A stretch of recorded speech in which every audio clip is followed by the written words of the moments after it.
Welcome. In this video, we are going to take a deeper look into some of the unique features that are available in BigQuery. So we are going to talk about partitioning in BigQuery, what is clustering in BigQuery, and then the concept of reclustering. So let's get started. Both partitioning and clustering in BigQuery is to enhance query performance, right? One of the key things about BigQuery is it's serverless, right? So the amount of servers required to execute the query, etc., is sort of abstracted from the user itself.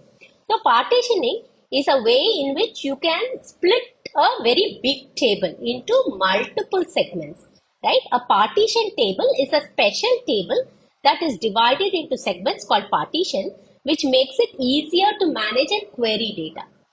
A majority of the times, because you are trying to find insights from your data, a good way to partition your table is based on the timestamp or any integer column. You can only partition using datetime field or integer column. So here, if you look at this example, right, the Stack Overflow example, so you see that we have a bunch of posts that have come from different creation dates. So most often you want to find out, hey, what's the number of posts on a particular period of time, etc. So it makes sense for us to partition on the creation date. So each day gets partitioned, and if you are trying to look for a particular day, then the query is sort of optimized into that particular disk space to look for only data within a particular partition, right? So that helps in some way to enhance the query performance.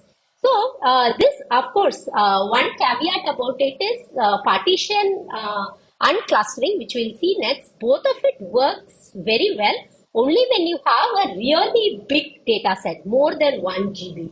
Else, it's sort of not necessarily going to give you any optimization. In fact, it might work against as well by increasing the query time, right? So these are features that are normally used when your data is really, really big, right? When you say really big, it's more than 1 GB, few tens of GB or a terabyte of data. Then they were, so the amount of query performance that you would get is drastic.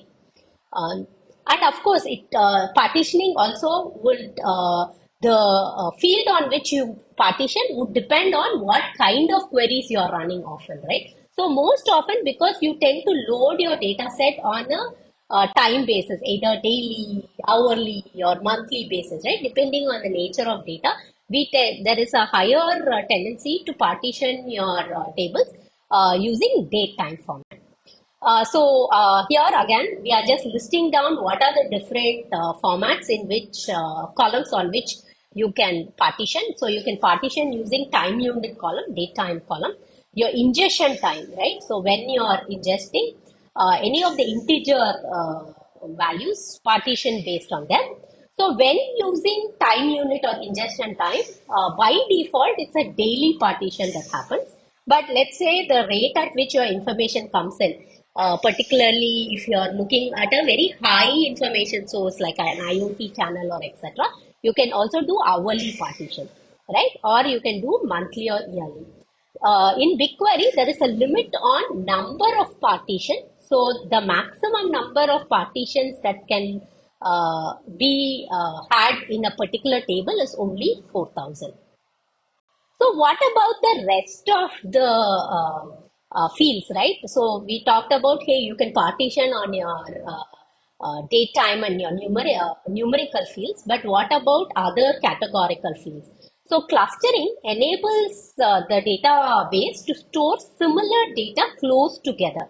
That is, data is co-located in the same disk, so that it sort of enhances your performance. So here, if you look at your table.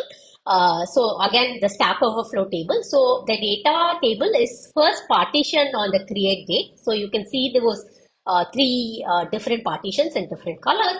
And within the partition, it is being clustered based on tags, right? So you get all of the Android tags first, followed by the Linux tag.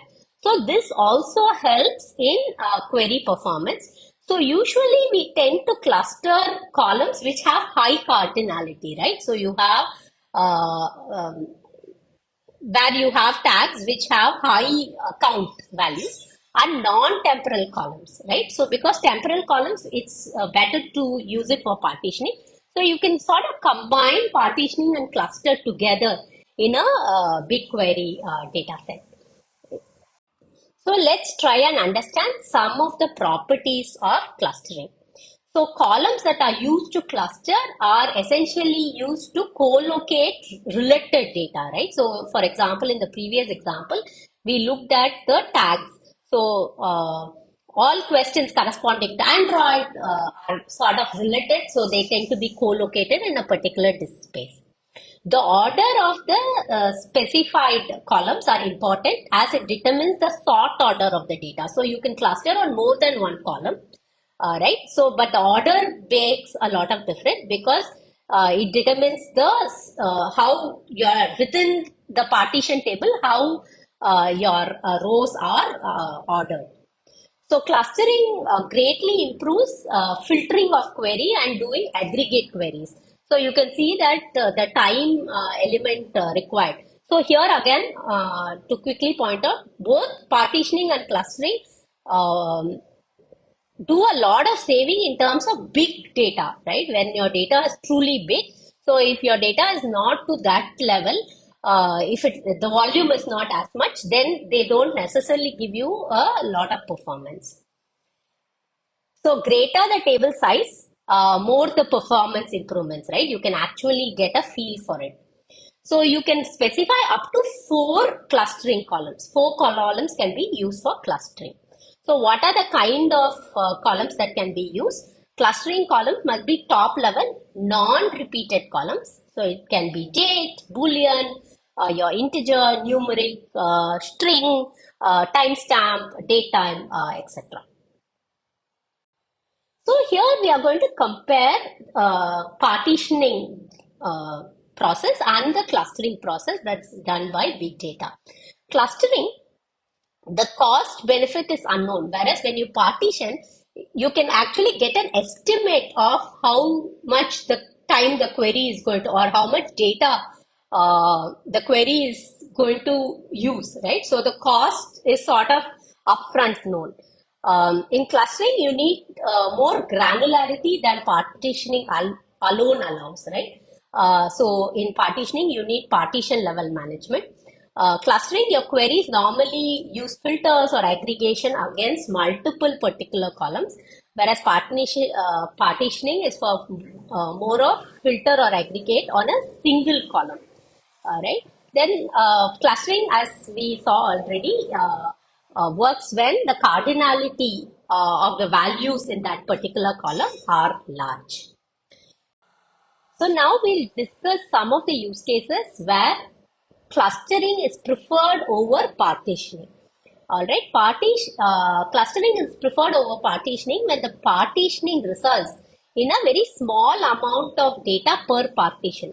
So if you look into your database, after you partition, you look at the space of each of the partition. If it results in very small amount of data in each partition, right? So then you rather do clustering rather than partitioning. Partitioning has a maximum number of partitioning. So if your number of partition is going to be beyond the limits of partition table, more than 4,000 partitions, right? Then of course clustering is preferred. Um, Clustering is also preferred when your partitioning results of your mutation operation. So what happens is every time you're sort of loading your data warehouse with all of the updates in your transactional database, right? Your OLTP. So if your partition results in updating different partitions, right? So because you're partitioning on your date. So let's say, for example, there is a case where you are the user changed the name of the user or something. So this has to be updated across multiple partitioning. So that doesn't give you any sort of query performance just because you're partitioning that table, right? Because it has to write into every partition. So it's not specific to a particular partition. So in those kind of cases where you're updating data that spans across multiple partition, right? Then clustering is a better option than to go for partition. So next, let's look at something which is built into BigQuery, which is called automatic reclustering. So what happens is when data is added to a cluster table, the newly inserted data can be written to blocks that contain key ranges that overlap with key ranges in previously written blocks. Okay, so if there is a lot of these overlap data, so it weakens the sort property of the table. Okay, because of these overlapping keys. So what happens is, in order to maintain the performance characteristic of your cluster table, BigQuery performs automatic reclustering in the background to restore the sort property. So we sort of saw sort property in terms of the order of clustering, right? So if because of the way you are clustering your table is leading to poorly sort capability in the table, BigQuery is going to essentially result in reclustering. So for partition table, clustering is maintained for data within the scope of each partition. So let's quickly look at some of the best practices in terms of BigQuery. So in terms of cost reduction of a query, as even in OLTP, you want to avoid any sort of select stars, right? You want to only pick columns which is of specific interest to you. So you price your query before running them, which means you look at what is the amount of data on which the query is going to run. Okay, so and you can also do that by doing your limiting, right? So that you know how much it would cost you. And use cluster or partitioned tables, clustering and partitioning, especially when you are looking at volumes of data. So use streaming inserts with caution, right? So especially when you are having high volume of data coming in, right? So that you'll have to make sure that maybe there is a staging area before it's sort of dumped into your data warehouse. Materialized query results in stages, right? So we have seen materialized views. So what are some ways to improve your query performance? You can improve query performance by filtering on partitioned columns, right? By denormalizing the data. So there is some amount of data redundancy that happens. Use nested or repeated columns. And reduce data before using joins. So most often we tend to not use joins in big data, but if you have to use, you want to filter your data before you are essentially using join. To summarize the learning in the module, we looked at specific features that BigQuery uses to optimize query performance. First is partitioning, where you can partition your data based on datetime of integer columns, which results in great query performance, improvement in your query performance. Then you can also, on top of partitioning, do clustering of your data set based on categorical columns. Right, so we looked at what are some of the use cases where clustering is preferred over partitioning. Right, we looked at the concept of reclustering that happens under the hood when you tend to cluster data, but it has sort of resulted in poor sort property. So big data goes ahead and reclusters your data. And then finally, we also looked at some of the best practices that is used in BigQuery. All right, thank you. I'll see you in the next video.